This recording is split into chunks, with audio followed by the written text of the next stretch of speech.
Hello YouTube, it's Jack here from JDRC Network, and today I'm going to be bringing you another video about my Axial SCX10.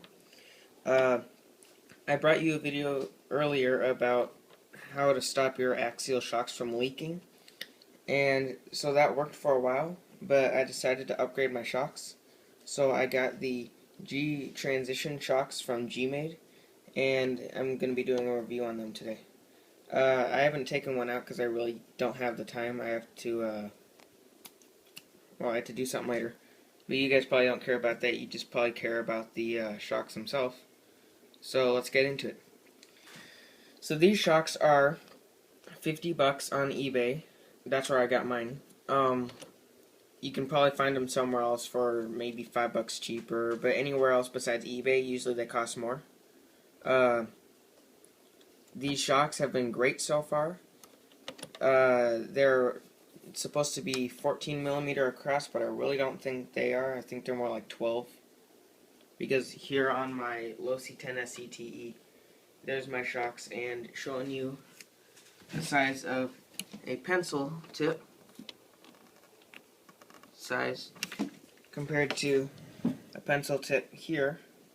It's actually about the same size or even smaller. So anyways, these shocks are 99% aluminum. The only part that's not aluminum is the eyelets at the bottom and the lower shock cap. They're black, red, or silver anodized. I decided to go with the black because it's going to be on a Jeep, and I think black on a Jeep looks really nice.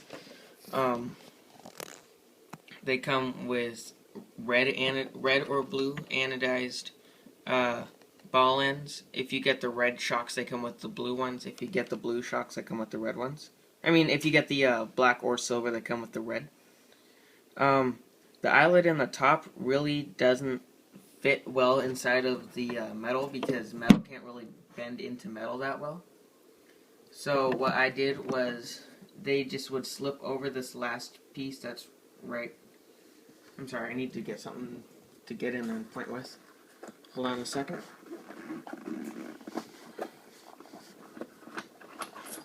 Okay. So this loop here slips right over the end of this piece. I know I could put it the other way, but I need the space here with the spacer. So I took a very simple sorry, I'm moving this back so it focuses. I took a simple washer and put it between the screw and the ball end so it wouldn't slide out.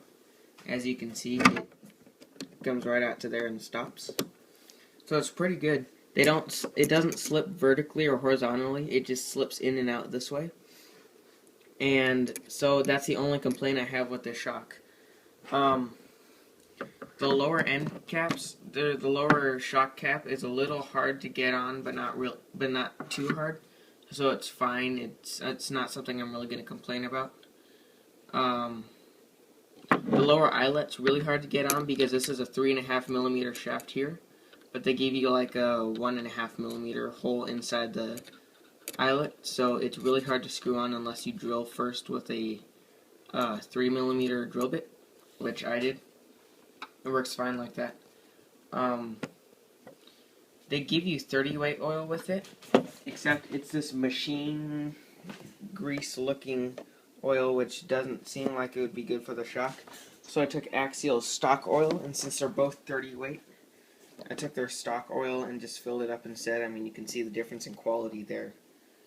And it's about as liquidy as this